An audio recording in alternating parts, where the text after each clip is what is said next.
Yeah, so I'm going to go ahead and get started because, we've got a busy night ahead of us or a busy afternoon. So for folks who aren't familiar, I'm just going to introduce you to Slow Food USA, which is a food justice organization that strives to create a world where all people can eat food that is good for them, good for the people who grow it, and good for the planet. We cultivate nationwide programs and a network of local chapters. We host educational events and advocacy campaigns. We build solidarity through partnerships. Together, we are working to dismantle oppressive food systems to achieve good, clean, and fair food for all. If you want, you can learn a little bit more about us at slowfoodusa.org, and I'll paste that in the chat as well. Now let's focus on today's Slow Food Live event. I am so excited to be sharing some incredible stories from our friends at Good Food Finder, Local First Arizona, and Slow Food Phoenix. I also want to give a huge thanks to our sponsor, the Global Futures Lab, Food Sovereignty, and Global Syndemic Project, and the Environmental Humanities Initiative based at Arizona State University. Thank you so much for supporting this Slow Food Live event. So the two films that we're going to watch today introduce us to the next generation of farmers, healers, and ranchers in Arizona. They are fighting to eliminate decades of food injustice while creating a more localized food system that provides healthy, fresh, and culturally appropriate food to their communities. In just under 20 minutes each, these documentaries shine light on new ways of securing food freedom and sovereignty in Arizona and beyond. So yeah, let's kick it off. Let's get into our first film. The first film is called Food as Medicine. If we take a closer look at our natural desert environment, there is food that naturally grows all around us. In this film, our featured speakers share and walk us through the nutrient-dense offerings and the health benefits of food that is native to Arizona. So I'm going to start streaming that video. If you have any trouble accessing or listening to or watching the video, just let me know and I'll try to troubleshoot. You can let me know in the chat. But without further ado, here is Food as Medicine.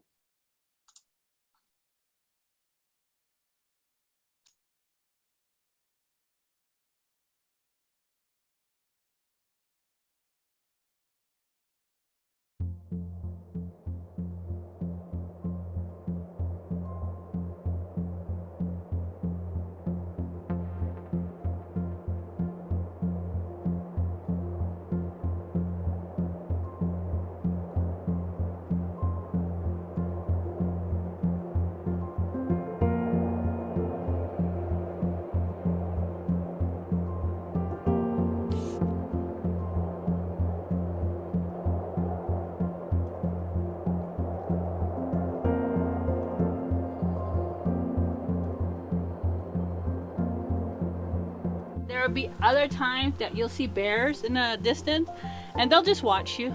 They know you're there for food too and they won't bother you. So you'll see bears, you'll run into deers, elks, all kind of animals, wild animals out here, and they do their own thing. I do my own thing.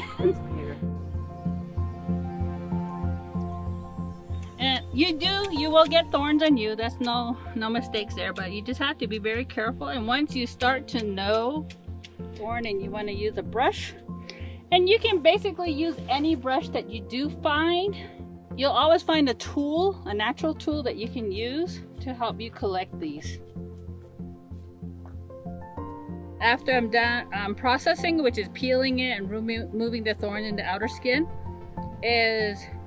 there are different things you can do. You can roast them like this, then peel them like you do green chili, get the flesh and serve it with your whatever you want to eat it with. Salad or pasta, whatever you want to have it with. Salad is really good. And the other one is jam. Oh God, this is like prickly pear jam season.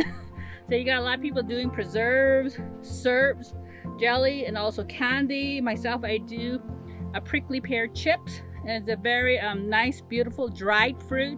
And it looks just like a little pink potato chip. Oh, yum.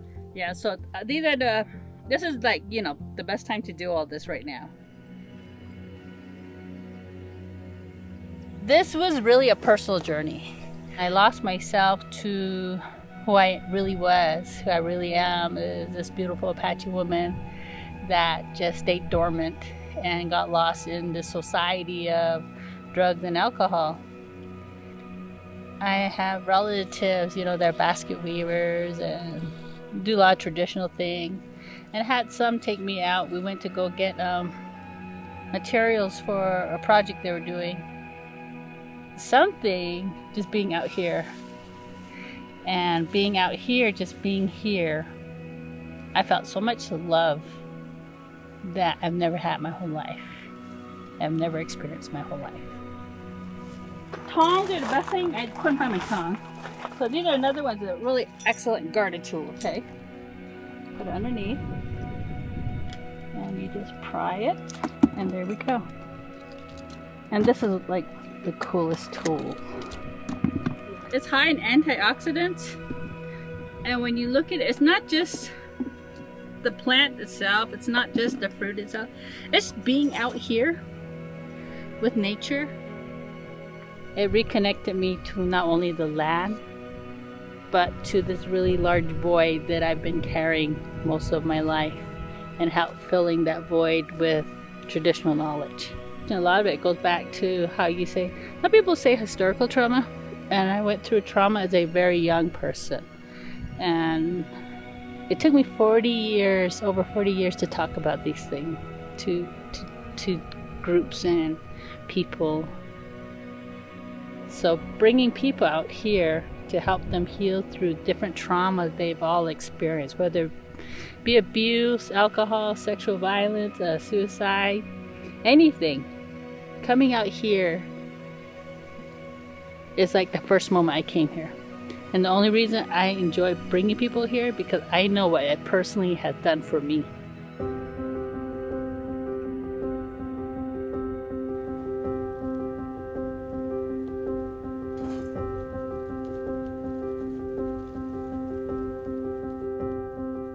I am a mother of 4, with my oldest being 8, my youngest being 3, originally from Barrio Garfield, so right here in downtown Phoenix. And I have now been in the indigenous food realm for over 20 years now. Out of culinary school, I was able to adjust my diet because I had actually gained about 80 pounds in culinary school. So after graduating, after completing that, I was able to then start focusing on foods like nopales and just learning, making a lot of the dishes my mom would make. I like making that connection with her, back to her and her foods and her teachings, and sharing that with other people. For many, many people in this area, in this territory, the nopales are a constant provider of sustenance, whether it be through a drink or food. And so I love making nopales. I make nopales all the time. These have been cleaned. We also have some that are partially cleaned. I was cleaning them, but they usually have spines on them as a way to protect themselves. But I'm just gonna finish dicing these up. And we're gonna actually include them into our salad raw, which a lot of times there's different health benefits as to whether using them pickled versus raw versus cooked. What I've learned in here now, you could see more of the secretion. That's the medicinal or the medicine coming out of the plant itself. And so what I've learned is that this also helps balance blood sugars if you're diabetic, which is something that when I became pregnant with my first daughter, I actually became diabetic. And so this is why I also use so much of it all the time. A lot of nopales, a lot of verdolagas, and verdolagas or purslane is actually similar in texture to where the stalk also contains the medicinal properties of the plant. So you could eat the stalk as well, yeah.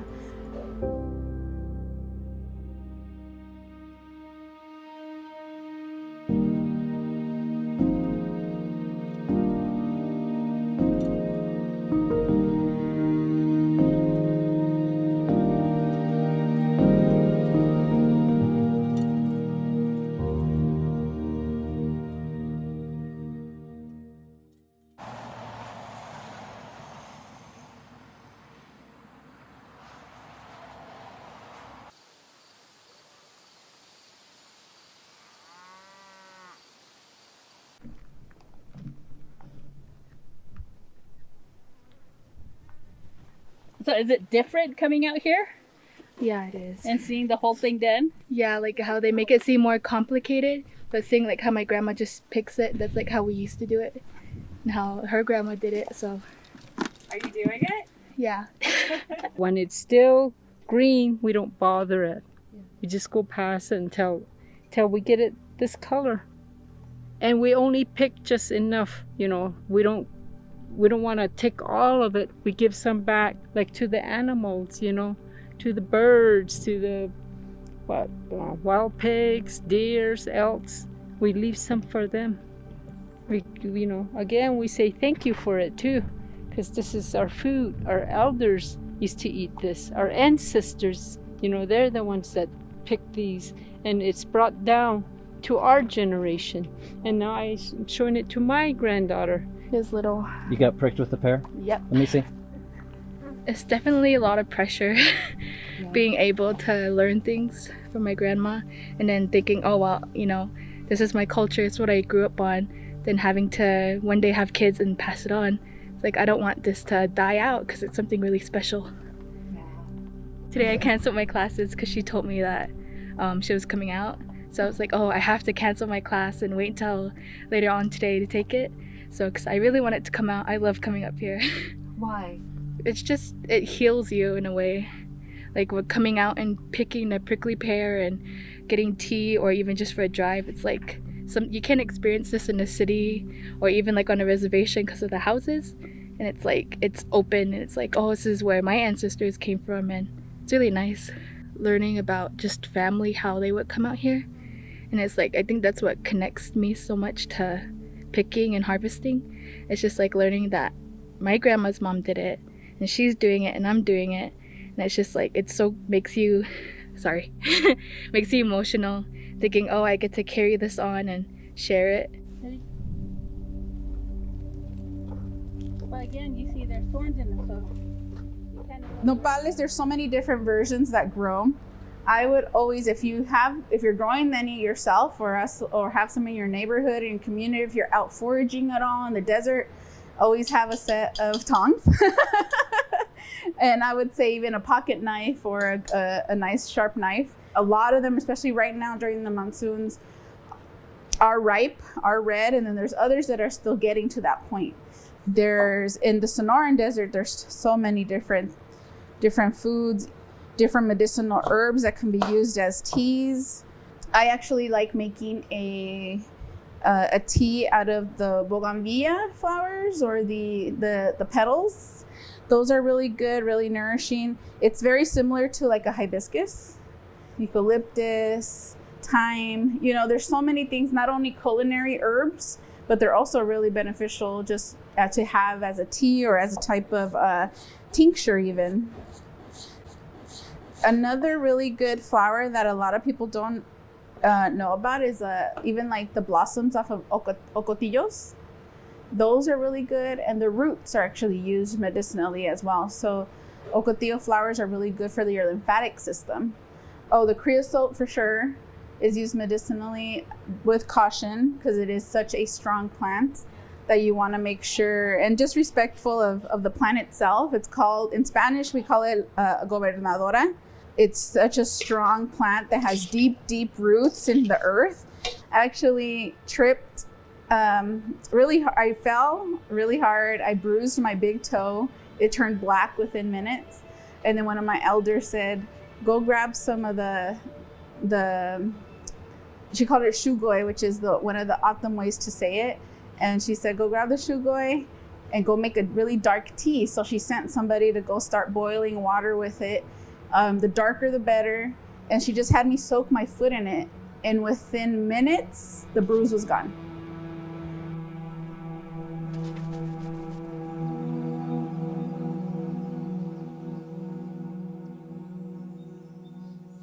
This is more than food. This is healing. This is medicine. This is our relatives. All of these plant lives are relative. All the animals are a relative in a way that people will not quite understand unless you're out here experiencing it. I would tell people you can talk to trees. they'll never share your secrets. You can talk to the birds. You can sit out here, meditate, and you're never alone. We today, a lot of us, oh, I'm so alone. You're not alone. We're harvesting wild tea, and it is a thelosperma. How would you say? A green tea. This is exactly what it is. This is green tea. This is a wild green tea. This tea was very helpful when COVID first came out. I was sick and they told me that I had it, and my granddaughter boiled this for me when I was really sick, and it really helped me and opened up, the airwaves, my lungs, everything. Drinking it hot. My granddaughter Talina was the one that really helped me when I was really sick. And I'm blessed, the Creator, for giving this to us. It helped me, and it will help others too. So having the rain come and bring us this, plant medicine is, just like excited. The past 20 years or so, that's mainly what I've been focusing on is decolonizing my diet through food, through traditional medicine, through practices, but also for many folks learning the systemic pieces in our society that have enabled our people to thrive on the land. So a lot of times we hear of people saying, oh, my parents had diabetes, or my somebody had some type of disease and I'm going to end up having it too. And that's not necessarily the case. The statistics when it comes to health disparities amongst indigenous peoples, it's all attributed to being removed from place, not having connection to land, and not being able to cook or prepare their traditional foods anymore. Food is what brings you home, and it's what makes home too, like just growing up, I was like, oh, you have to learn how to make tortillas or make our food, our traditional food. And it's like, back then when I was smaller, I was like, oh, I don't want to do that. I don't want to make tortillas. But like growing up, it's like, oh, it's bonding time, like you make the bread, and it's like you learn. It's like you're talking to your grandma, and it's like you hear stories, you hear gossip, and it's and it's just like everything that you talk about, and you get closer when you make food.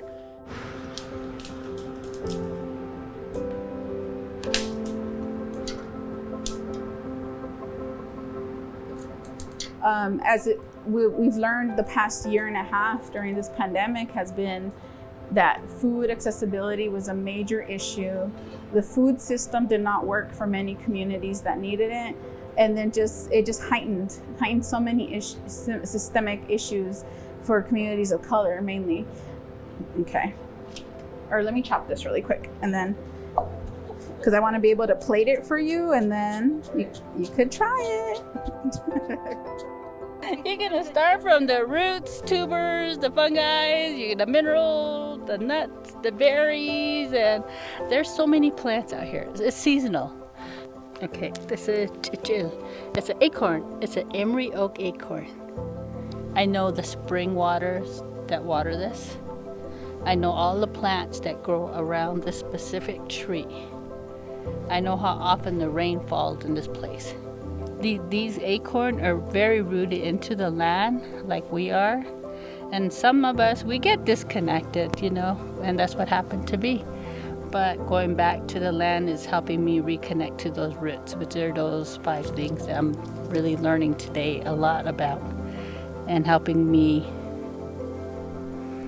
carry these seeds again. And I always tell people I'm a very proud seed carrier.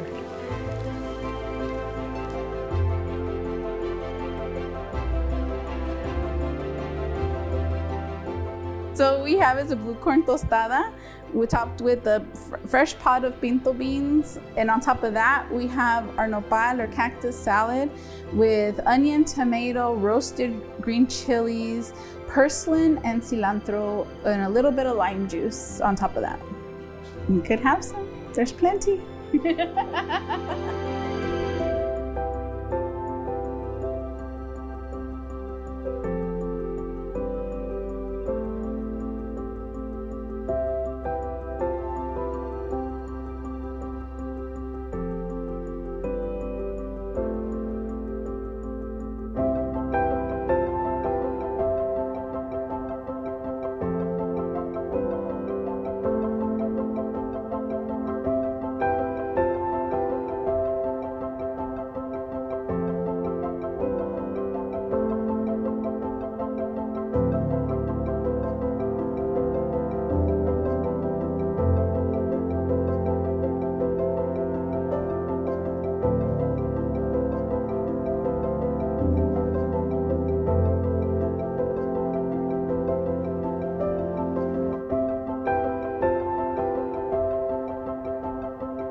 All right.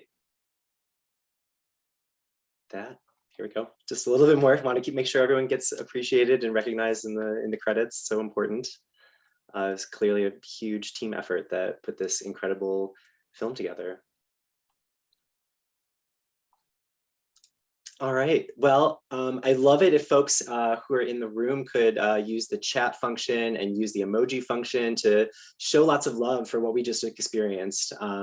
This was clearly an amazing labor of love between filmmakers, people who are featured in the conversation. So yeah, please jump in there and just really make sure you're celebrating, clapping, sending some hearts to folks to appreciate what we just watched. I appreciated the reminder that that plants and animals around us are our relatives and that we're not alone. And so many beautiful messages from that film that are really gonna take with me after today. So I'm also very hungry after seeing the nopale salad. So great, thank you. Let's go ahead and transition to our second film of the day, which is called Addressing Inequity in Arizona's Local Food System. So the biggest hurdle in any local food movement is engaging more people to support the cause and eat locally grown food. What is the course of action we need to take to address the following questions? How do we make people care about where their food comes from? How can we better support our farming community, especially our Black, Indigenous, and people of color farmers? How do we extend accessibility? What kind of language are we using? And how unified are we? And how can we build a stronger local food system? I think those are some really heavy questions, and we might get some ideas of what the answers are in this next film that I'm about to share. So relax, and we're about to play film number 2.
We are in Cochise County down here in Douglas, Arizona on the border of Mexico. So we're on a small ranch. Right now we're on 10 acres outside with all of our animals.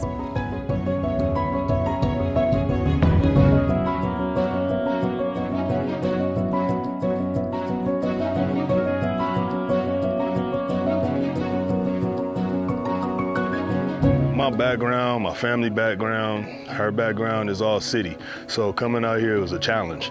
And so the reality is, I had to learn everything.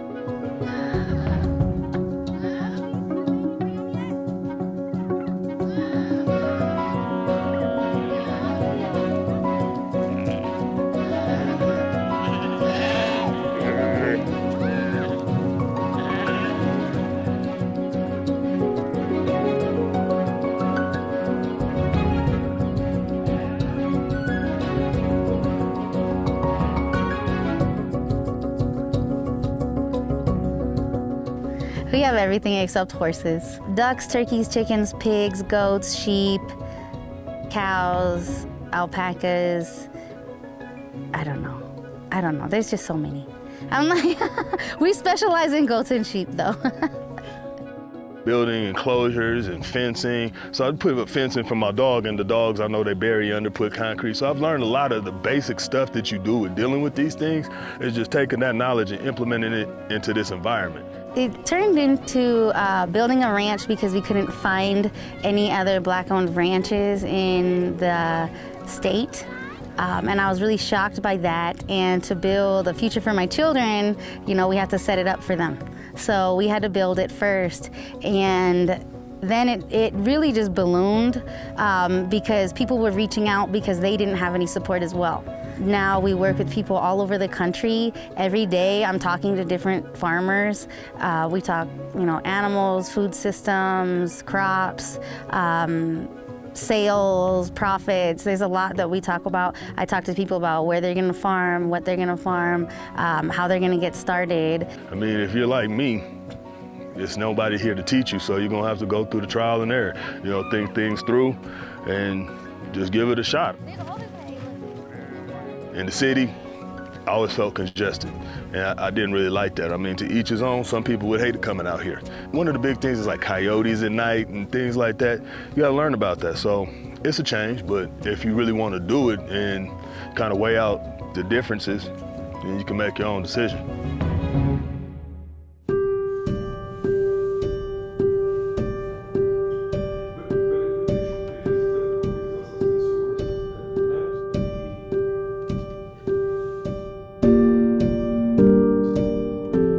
Typical day here at Cruz Farm is we start very early.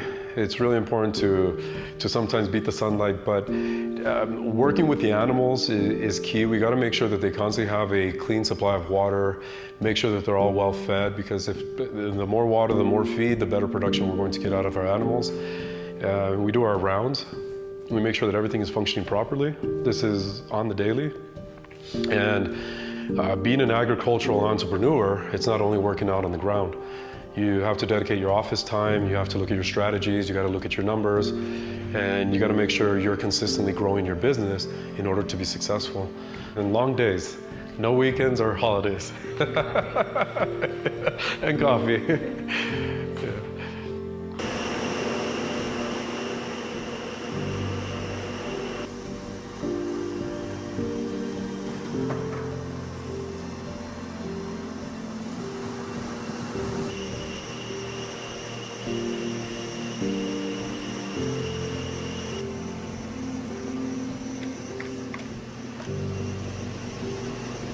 Once I started developing and creating my own thought process and where I wanted to go and who I wanted to be, I wanted nothing to do with agriculture. It was something that I saw my parents, I saw my grandparents struggle, and just the hardships and not having water or putting your own electrical system up. I've learned that it's worse than I imagined. The small farms across the country are not set up to receive and grow. They're not ready to take on the food crisis that we have. Right now, there's 4 major companies that supply 90% of the food in the grocery stores. That's always a problem, as we saw in COVID. One issue with distribution creates a whole quote-unquote food shortage. The food did not go anywhere. Logistically, we couldn't handle what happened. So that's why it's important to have another system. Each farmer, each producer plays a fundamental role in our food system. And it's very difficult when a producer is working on their own because you face so many obstacles and so many challenges. I had access to many farms and many producers, and I saw processing facilities all over the world just shipping food from one country to another, and it was sad to see how broken the food system is. It was really challenging for me, and seeing that small farmers all around the world are having the same struggle. It was an easy decision in terms of coming back to my family's farm and being a part of that food system. The more that we can support our small farmers, the less we're gonna have to bring in food from other parts of the world or other parts of the nation. And if we can find a way to get the proper resources and not focus on the big players, which I'm not saying they're not important, I think they're very important, but if we can find a way that we can support small farmers, this is going to be key to changing and transforming our food system. You guys, we need to do more, okay? We can't leave in, you know, the one university I saw, there's like 3 or 4 people, and we're leaving the future of sustainability up to these 3 or 4 people in that state. The way I could look at it is community. I'm tired of begging my community. I'm tired of begging my community, and I realized it's not their fault, and it's not up to them to solve the problem. You know, we're all here now, so we have to look at different ways. There's so much more that we can do. That's all I'm gonna say. I don't know how else to say it. There's so much more that we can do, and on this trip, I learned more that I can do. So I'm really excited to implement that.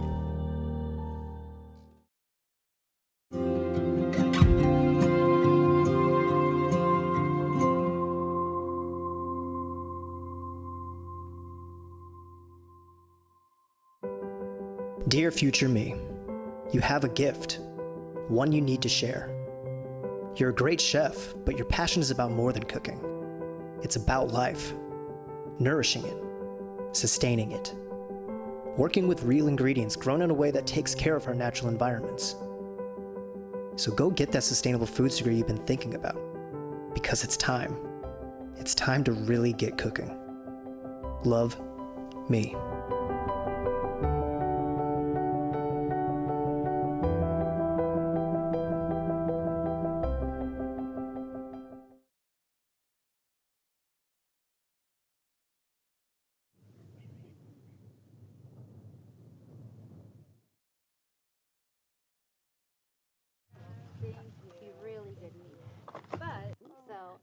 We had a baby this morning. We were trying to chase a coyote away, and then my daughter looked down and she was just like, oh my gosh, there's a baby. So here he is. He's our first boy from this ram right here, who's a grand champion. And then these are our two girls. So I was not thinking about this until COVID happened. No, I'm not doing that. That's what I would have told you. But then they took the food and I couldn't go to the gym, and I saw how much control that this system has on my life. So it started off like, oh, we're gonna get some food, gonna get a ranch. Yeah, well, it will supply people. There's no black ranches. And then you look at the business aspect of food and you start breaking it down and you see all the changes that you're really gonna have to make in order for the future, because we got kids. What are you gonna do to make a change in the future as opposed to sit back and just wait? Because when we wait, we leave our children out there for all the results. It's going to be really important to work with our local leaders and push the importance of our local food economies. And also there's other farmers and other around our communities that require the support and the resources in order to grow, to be able to produce enough food. So the more resources, if we have our leaders pushing this, the more diverse our food system can be. The more diverse our food system can be is we're going to be able to feed a lot more communities. There's a possibility in the future for all of us here. We can thrive, and we weren't meant to thrive in this system.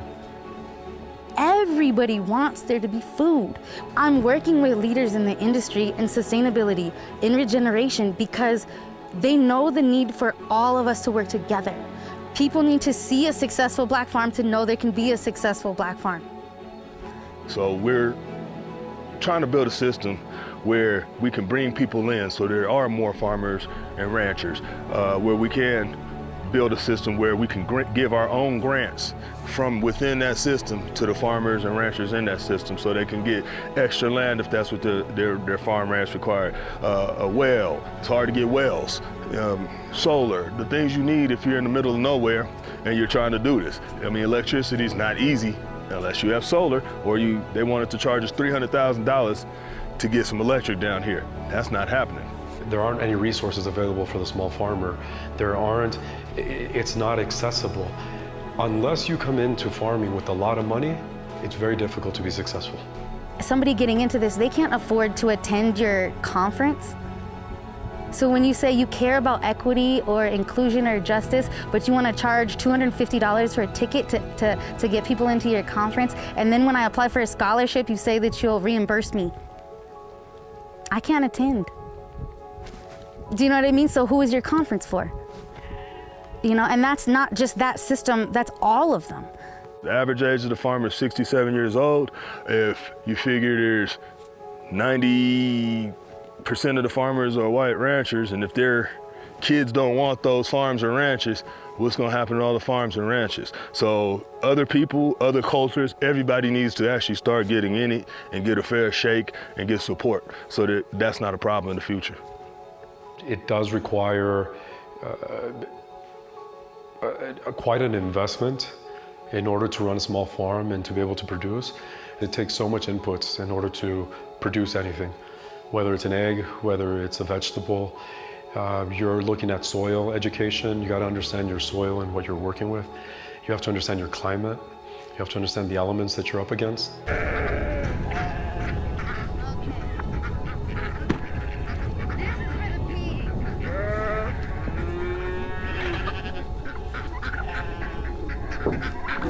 The pigs have to eat so much. Hello. Pigs are like extra. Oh, yeah. What our program is we've created a nonprofit, which is People First Global Food and Land Reclamation Foundation, and that's designed to get grant money to small farmers and ranchers so that they're able to grow their business. We've already started beta testing selling meat in Arizona. We've done it in the San Francisco Bay Area successfully. We were able to create 4 jobs, or support 4 jobs, and get somebody some food out there, which is big for us, and we're also looking to start doing it in Texas. So by us being here and being able to create a system where we're able to get them together from afar is what we need. So all the technology can be used to the good to make our food system better, and the small farmers and ranchers to come together to get the food to the community. The more that we can support the small farmer with education, with resources, financial resources, we'll be able to create a better food system starting in a local community. Now, the whole idea is to branch off and educate smaller communities throughout our state, throughout our nations, and internationally. The inequity is really something that we need to focus on. And it all starts from the top, it all starts from our leaders. And the ones that are responsible for the leaders are the community. So again, going back, how do we educate? We need to educate our communities on the importance of the small farm and the small producer. Buying local, supporting local, buying local meat, honestly, I mean, it starts from within and it starts from yourself, but I think consciously being aware of where you get your food from. I'm aggregating, which is selling other small farmers' products to help them make profits. So the people that we're working with, I'm desperately trying to help small farms. Our Finca Colibri is our nonprofit organization that focuses on education through agriculture. I don't expect everyone to understand how and where agriculture works, but this is our job as producers, as farmers, to teach the importance on why it's important that the resources do come to these small organizations and small farmers. So we might be small, but the message is big.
Wow, an incredible second chapter to this amazing story that we've experienced today. Thank you so much for sharing those very real observations and experiences that you all have had. Yeah, something that really stuck with me is something James Stewart said about technology is not the enemy of returning to better food systems, local food systems. It can actually help, and I think that's such an important reminder. Yeah, that was great. Please, yeah, use the chat box, use your emojis to show some appreciation for the second amazing film. Yeah, it was really incredible. Just before I kick things over to our next section, I just want to remind folks we're welcoming questions. If you have observations that you want to share, please drop them in the chat, and we'll be sure to keep track of them and make sure that they don't get lost, and that we'll bring them back to our panel, which I'm about to turn over to. So yeah, first I want to introduce Amelia Go, who is the Senior Food Entrepreneurship Manager at Local First Arizona, a board member of Slow Food Phoenix, and one of the amazing facilitators of today's event. So Amelia, I'm going to pass the mic to you. Thanks so much for everything you've done and for leading this amazing panel discussion we're about to have. Thank you. Thank you. Yeah, no, this has been great. My colleague Somlin Rory is here as well, one of the executive producers of these films that we got to see today. Before I kind of jump in and speak with her and let her kind of talk about the inspiration of these films, I just want to really quickly thank our panelists that's here. It's the voices that you just heard from in the films. To give you a little bit of background, I just want to do quick introductions. So we have Gabriel Cruz Luna here, fourth generation farmer of Cruz Farms, makes amazing tortillas as well. If you ever have a chance to try one of them, I definitely recommend. We have the Stewart family here of Southwest Black Ranchers, both James and Rachel Stewart. They're in their second year as a new farm. Also, they have their nonprofit, which I shared the link in the chat if anybody's interested to go to their website and check out that foundation. Rachel Stewart also happens to be a Slow Food board member as well, so a part of the family. We have Chef Maria Paracano, who is the chef of Sana Sana Foods, as well as the work with the food forest, which we're super excited to hear more about that. And then Twyla Casador, as we saw in the film, a food educator from San Carlos Apache Nation. Twyla might not be able to make it. I know they right now are struggling with some low bar Wi-Fi out there, but we'll see if she's able to pop in. So before we kind of get into questions, just really quickly, I want to introduce Somlin Rory, again, one of the executive producers of these films.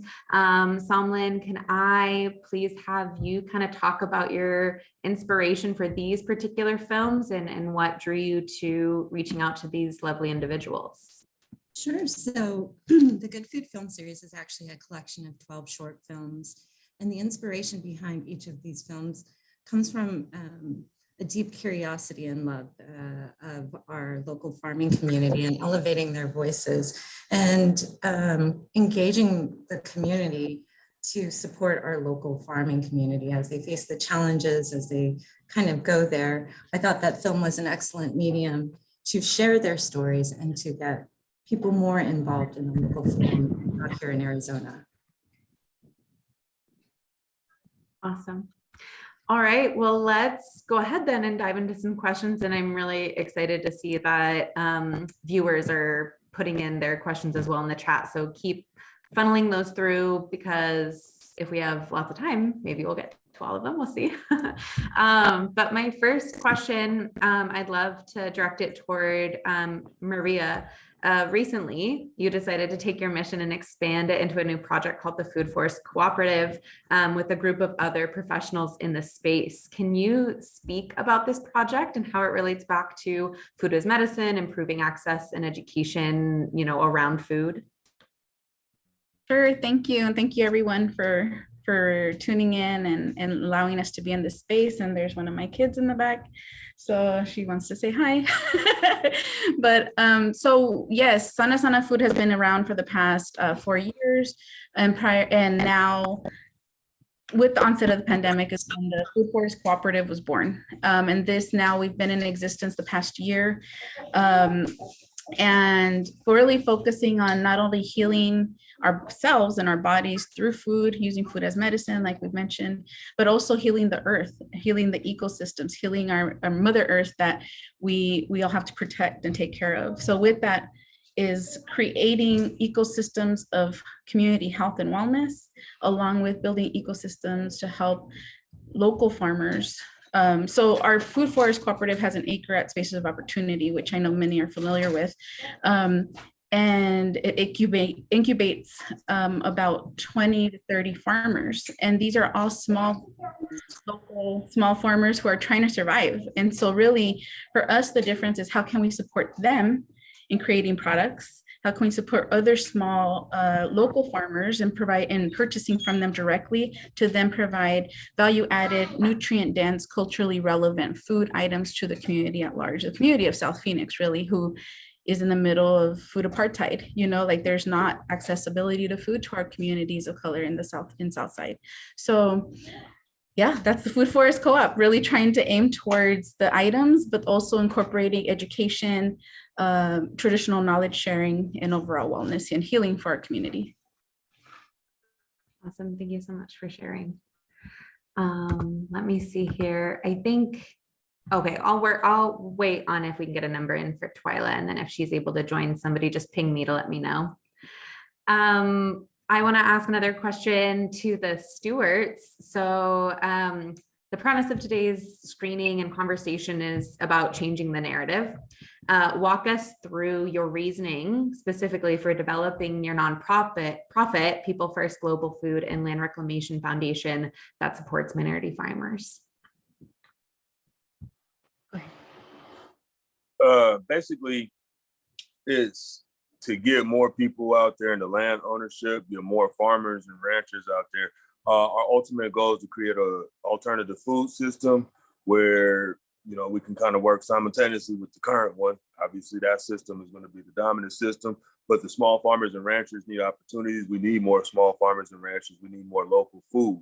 So the whole premises of that is to strengthen and develop our food system through growing minorities and small farmers and ranchers and helping include them in our everyday food sources. Mm-hmm. Awesome. I want to kind of follow up on that. You both recently traveled across the United States and connected with farmers from across the nation, as well as hosted a small minority farmers and ranchers conference a couple months ago. What was the consistent challenge and hurdle that you uncovered with that conference? So we went across the country in January, and then we actually had a conference in April. So on in April 30th to May 1st, we had a small minority farmer and ranchers conference.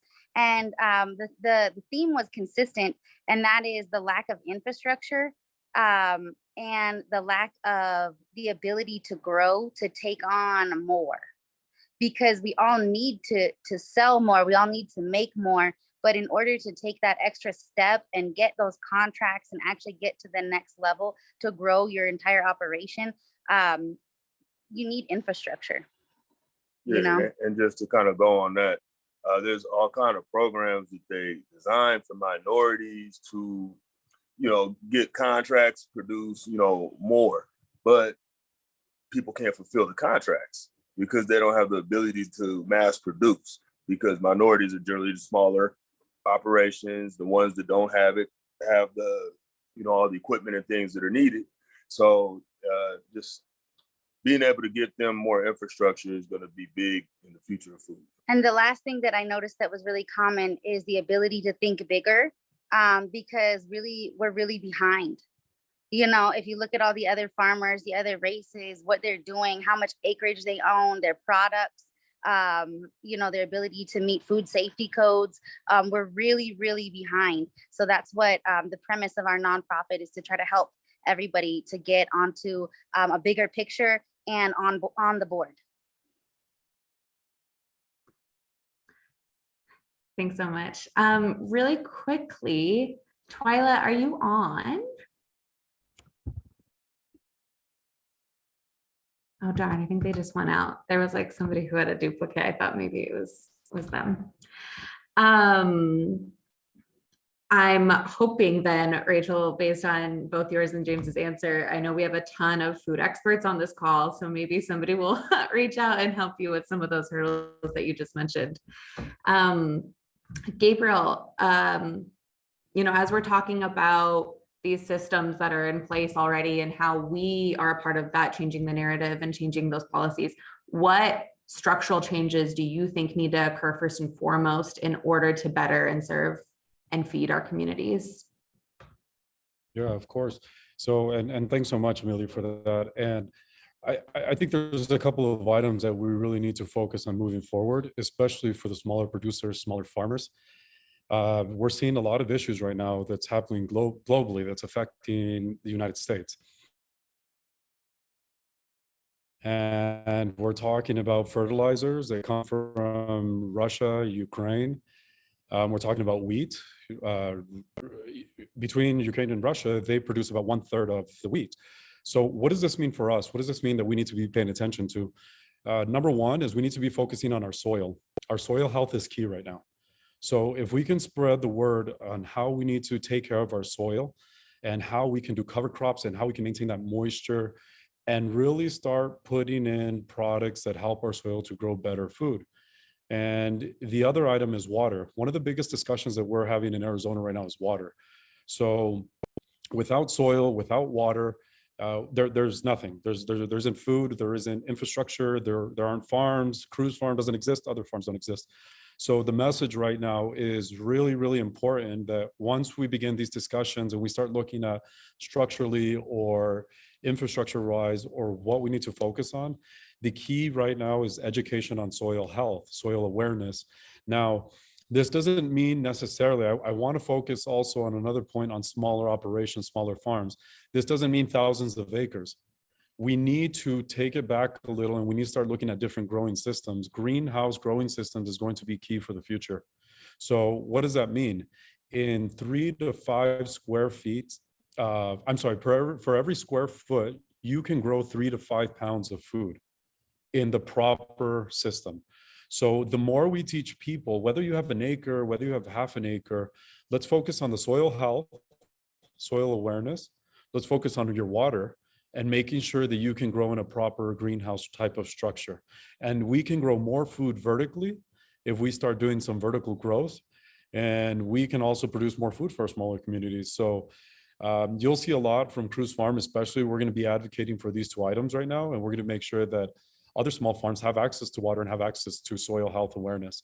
So I think this is really important and really taking advantage of this panel discussion that I would invite all of you who's on this discussion to really take those 2 subjects very, very serious. And let's join right now, let's join this change. Let's join the crusade to really help the soil awareness and water health. So please. Thank you for that. Yeah. A necessary call to action for sure from this is how do we all come together? I think if, maybe not all of us are all experts or work in this industry, but we have an interest, how do those individuals have a part to play? Because we all do. So thank you for that. I'll go ahead and start asking some questions from the viewers since there's actually a ton. So the first one is, how would you like to see multinational corporations like Cargill, Tyson, et cetera, approach and engage small farmers, given what you said in the second film about the importance of these actors as a part of the food systems? I think both Gabriel and the Stewart family, I think you both mentioned that. So does anybody want to take that question first?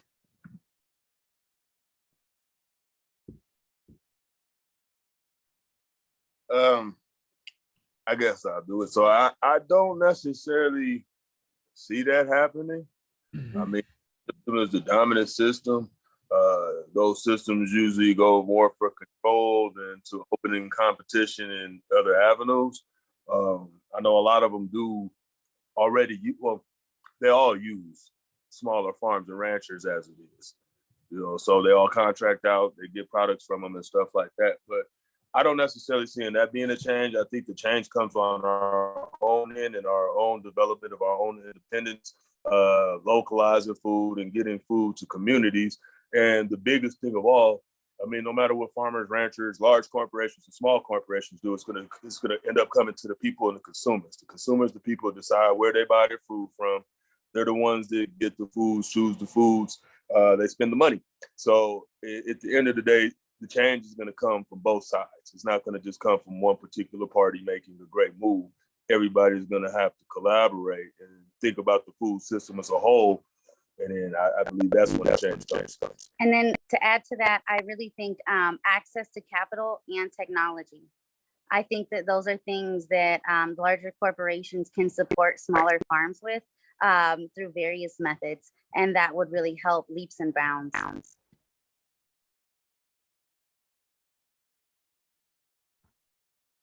Gabriel, do you want to add on that, or do you think they covered?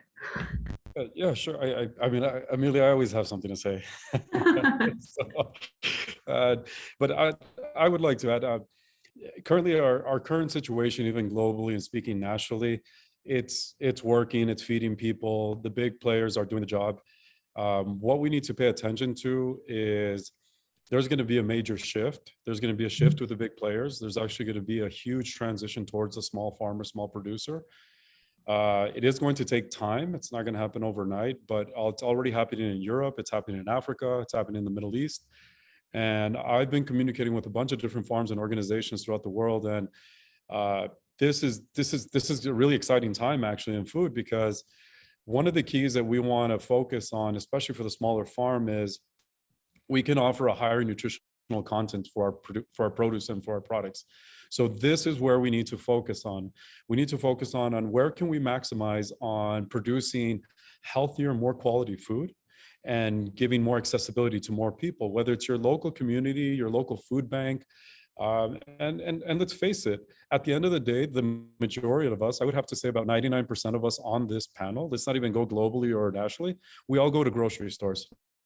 Let's not pretend like we don't.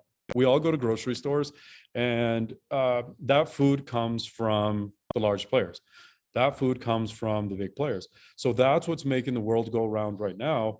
But if we can all come together, if we can really push on supporting the small producer, the small farmer, and we can gather a group and really focus on these co-ops, we can really transform our food system, whether it's locally in the state of Arizona.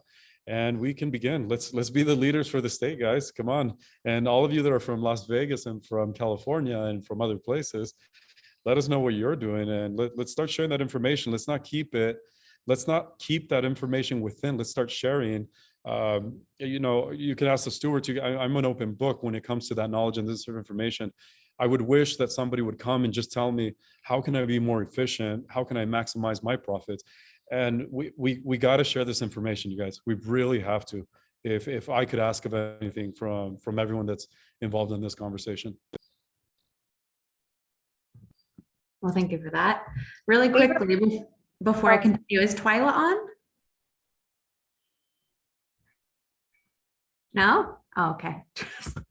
Someone. I'm here. Oh. Yay! Hi, Twyla. How are you? I'm good. Oh, I'm so happy you're here. Wow, that was just great. That's what we needed. Thank you, Twyla, for being able to make your way here through, I'm sure, internet issues and all the things. We really appreciate it. Before I kind of continue actually with some questions then from the rest of our viewers, I think this is actually a really good follow-up to what Gabriel was just saying. And talking about accessibility to, these locally grown resources, these not just from like our foods, but like you were talking about in the films, foods available to you through nature. So what are some recommendations or suggestions that you have for those who are interested in learning more about how to forage or plant identify? Okay, so for myself, it comes up from a complete different view, because I myself am not a farmer, and I believe for myself, farming is important. the complete understanding of the process and what the work that these farmers on the panels are doing is vital and important because of the way climate change is affecting us globally. It's the same with the wild food. Some of these wild foods we will not see. This is like their season is gone and there's no guarantee they will come back because of climate change. And I always stress climate change is real. I see it because I'm out here in the middle of nowhere land foraging, and there are plants that have already just blossomed and died within a week, which is because of the lack of moisture. And it's just this globally how everything is being affected. And if people are able to do farming, that is one of the best solutions are the teachers that are teaching you these techniques, these methods, and what will best suit us. The small scale farmers knows what best suits us because they see the community. They live in the community.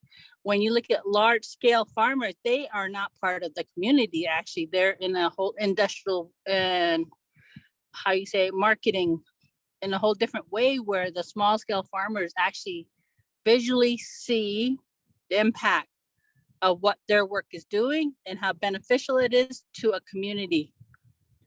For myself, back to the foraging part, just learning to keep up with the day-to-day changes. It's challenging now. This past couple of years have been very challenging because it's just drier than what it used to be. And how is it affecting our water tables? How is it affecting our access to water, clean water?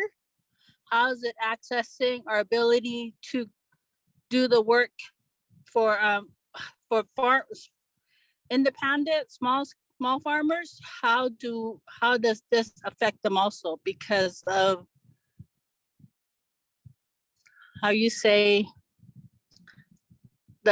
the minimum access to good water. For myself out here, I see that as a big concern, water. Okay, so I hope I was able to answer some questions. Oh yeah, 100%. Or some concerns. Well, thank you. Yeah, of course. Thanks, Twyla. I think water, especially out here in Arizona, nationally, I know it's an issue, but especially out here, it's not easy, and it's not getting any easier. I think that what Twyla was just speaking on leads right into, there's been a couple questions pop up from the viewers and the audience, and they are for Maria. One of them is, do you feel like you are able to access what you need locally? Are there policies, laws, or regulations that are barriers to you being able to source your food locally? So when we started with Sana Sana about 4 years ago now, I wasn't able to access all the ingredients that I would normally be using in our dishes. So I would drive to California. I would drive up to northern Arizona, to New Mexico, just to get ingredients, and so after that, we developed our indigenous food pantry to be able to have people can order it online. I had a food truck at the time that we converted into a pantry, especially with the onset of COVID. We were just posting up at farmers markets with the pantry that people could come access. And at some point, we also just started giving away the food because our communities needed it. So various ways to distribute food as well as access it. Now with our food distribution work that we've been doing now, we've been able to buy from indigenous farmers throughout the country and ship things to Arizona, to Phoenix specifically. And so I've been very fortunate to have working with at a local city level with our food systems departments over the city of Phoenix to be able to engage them and having these conversations about needing to bring in or source locally or help bring resources to the farmers to grow these ingredients. How can we tap into the knowledge keepers to help sustain them for their time? into being able to bring these items to the community at large on a larger scale. And so there's definitely that need, but then also for some ingredients, there's also the scarcity of it, of honoring that food or honoring that life cycle of that item and not over extracting from the earth, you know? So it's that fine balance between the way we walk and what we need, you know, as Indigenous peoples. Yeah, and I think you bring up a good point about how do we then, if we can't source it from, you know, as locally as we can, what is that barrier? And it might be because some of these producers, they can't scale to what's needed to distribute. And so that brings me to the next question, which I already know I've talked about multiple times with Rachel and James, is somebody had asked, mobile meat processing has helped in Oregon and Washington. Is processing an issue in Arizona? Processing is most definitely an issue. You can't even, there's no USDA lamb goat processing in the state at all. I don't think there's hogs at all. So, and then there's a backlog on beef. So it's most definitely a issue. We've kind of looked into mobile processing ourselves. In a way, it's kind of like all your eggs are in one basket. All it takes is somebody run a stop sign and you're out of business for a while. So it's not, you know, it's not the same as having like a production facility itself. From what I understand, there are some limitations to your abilities because of size restrictions when it comes to breaking the animals down as well. I mean, I've heard a couple of good stories, but I heard more, I won't say negative stories, but more things that convinced me that going the traditional facility way is better to start off, and then potentially going into a mobile unit as well for places that are further away or different opportunities that may arise. Mm-hmm. Yeah, and then kind of in that same vein, you know, when you're talking about contracts, does that include a barrier to accessing meat processing? Is that an issue of scalability? That was another question that somebody asked. Yeah, definitely. And during the pandemic, we went to California. We were searching all through New Mexico to find a processor for our lamb and goat, and we couldn't.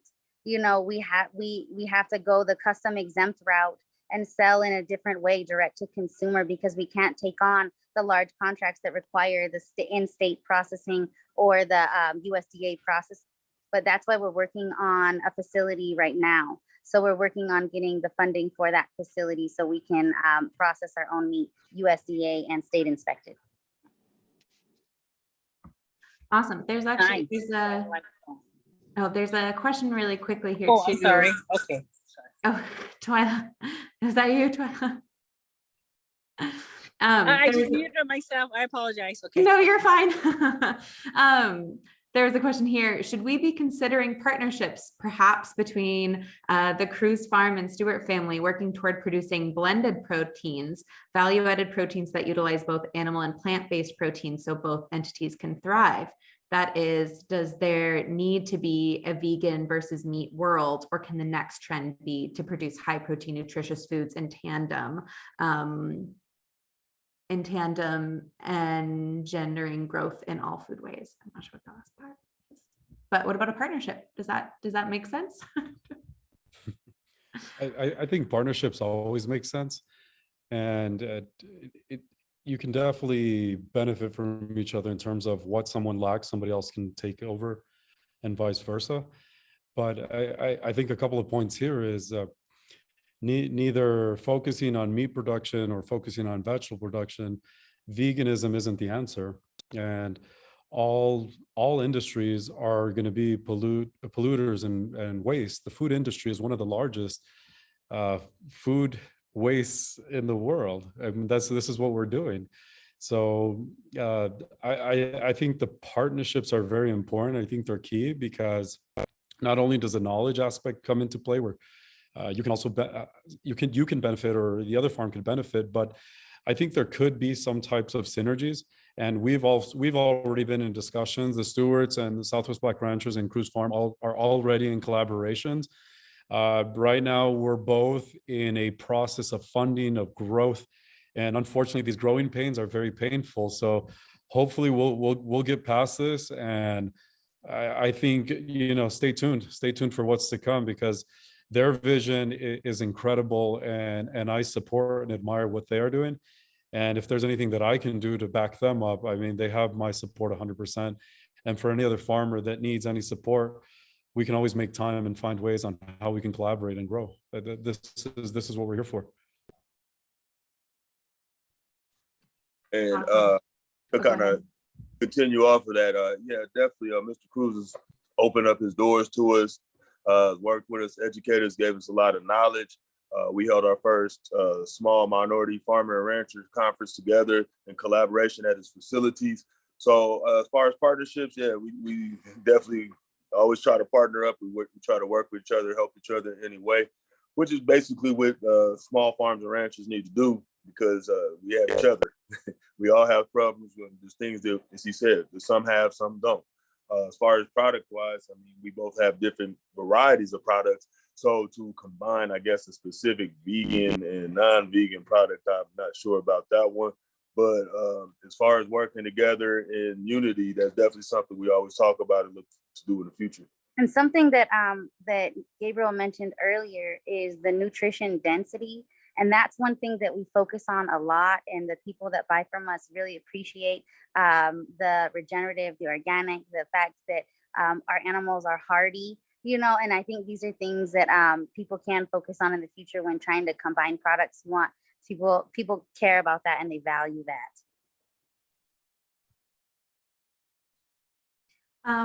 There was a question in here for Maria regarding the Phoenix Food Forest Cooperative, because I did see in the chat there's a lot of love for like cooperatives. What have you seen as the pros and cons to organizing as a cooperative? So in the state of Arizona, small businesses usually have to incorporate through the Arizona Corporation Commission. So what we learned was that there is no physical infrastructure for cooperatives in the state of Arizona. And so we basically had to create this ourselves, seek legal advice, do different things. That's the systemic barriers to cooperatives incorporating in Arizona. So we've learned that right off the bat.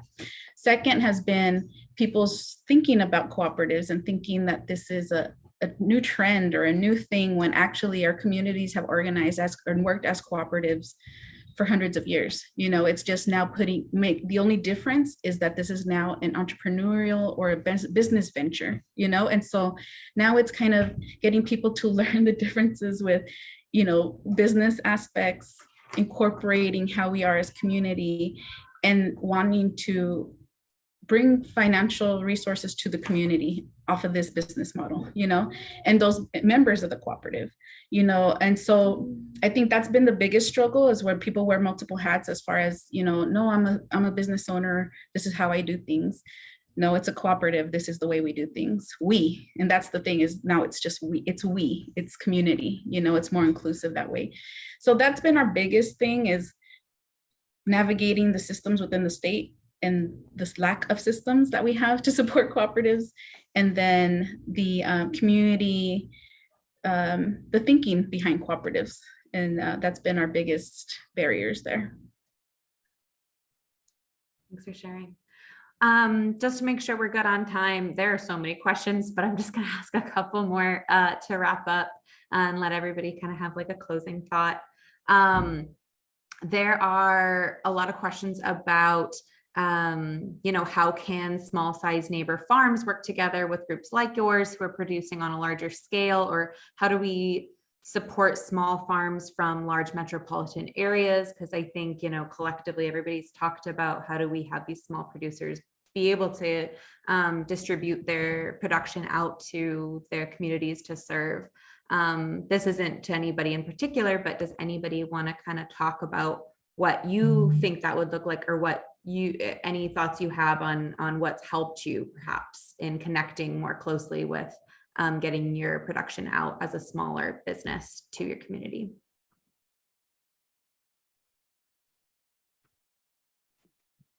Hey, Amelia, I think it looks like Twyla lost service, Gabriel lost service, and Rachel and Stu just dropped service. They all dropped at the same time. But I know Maria has done a lot of community engagement and community building. And so I think it's really important on maybe you can expand on how do you build a community effort? How do you get them involved? And then how do you as a co-op reach to the larger pieces? Yeah, definitely. So we're really, as being relationship-based people, it really is about creating those relationships on a local level with folks, and then asking them. And that's something I like to do with the different businesses I work with, is like, what do you need? What are things? How can we support you as a consumer?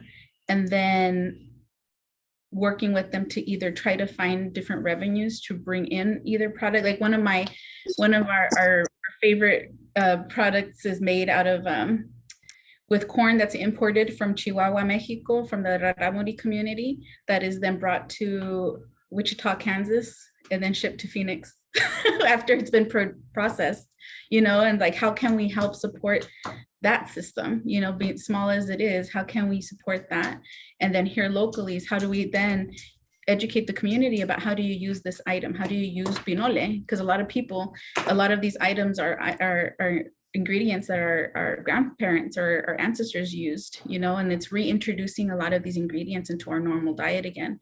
So doing that, working with local farmers, like I said, even the coffee pot farms up northern Arizona is another partner of ours, and getting corn out to our indigenous communities here in the city. So really truly creating those relationships and asking the hard questions. And I love this conversation because it's all like, this is our world, like we could talk about this all day, but it's also connecting helping support each other, the best way we can.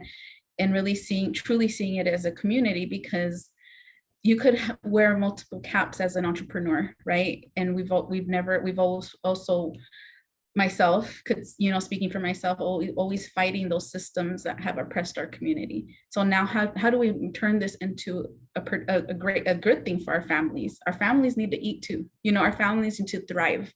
Our communities need to thrive. And so how can we support each other to make this happen? And I feel like this is just part of that conversation. And then having those individual relationships with folks to say like, no, we'll try. And I love also the idea of each of us touching on the nonprofit aspect of our worlds too, because that's one way that we're able to bring in some revenue as also in supporting our efforts in creating this systemic and environmental change. So that's just little things and ways to support folks. And so I would actually urge people supporting the nonprofits, supporting the local. I had put a hashtag in the chat earlier and I erased it, but I was like, hashtag support your local farmer. Like we need a shirt. That's a great shirt right there. Brian of Slow Food, I think maybe you guys have some swag with something similar. Absolutely, but that could be added to the mix for sure. I think that what you were just saying, Maria, and talking about, what this conversation looks like, just to wrap it up, somebody asked this question. I think we can really talk about like action items. Somebody said, Stewart family and Gabriel, honestly, everybody, even Twyla and Maria had spoken about this. I think you all speak about creating a better future. What are some real action steps we can do right now to make this future possible right now? So if you all want to think kind of like your closing thought, what are some real action steps that we as a community, whether we're food experts or just consumers, what do we do? Gabriel, you're off mute. Do you want to speak first? Yeah, sure. Can hopefully this works then. Yeah. So I think one of the easiest things that we can all do and we can really focus on is on soil health and soil awareness. You'll hear me speaking a lot about this. We've heard throughout this discussion, and it's kind of the topic right now, is water. Everyone is talking about water, but the more we protect our soil, the more we use cover crops, the more we find ways that we can protect and actually keep the moisture within. That's going to help our water tables. It's going to help even creating these ecosystems with moisture and humidity in our environment.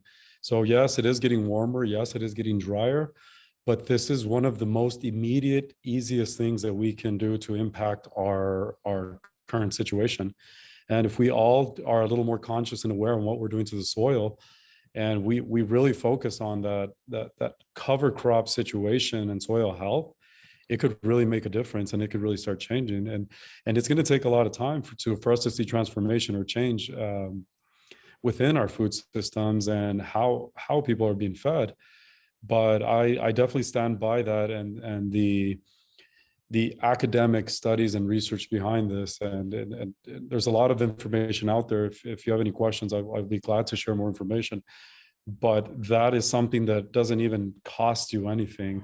It's just actually protecting your soil right now, and you can make that change immediately in your backyard. So on my end, what I think that we could do immediately is I have a program I'm working with for urban to rural transition for farmers and ranchers. I think we need more people going from the cities into rural areas and actually going and farming and ranching. I think that it's big.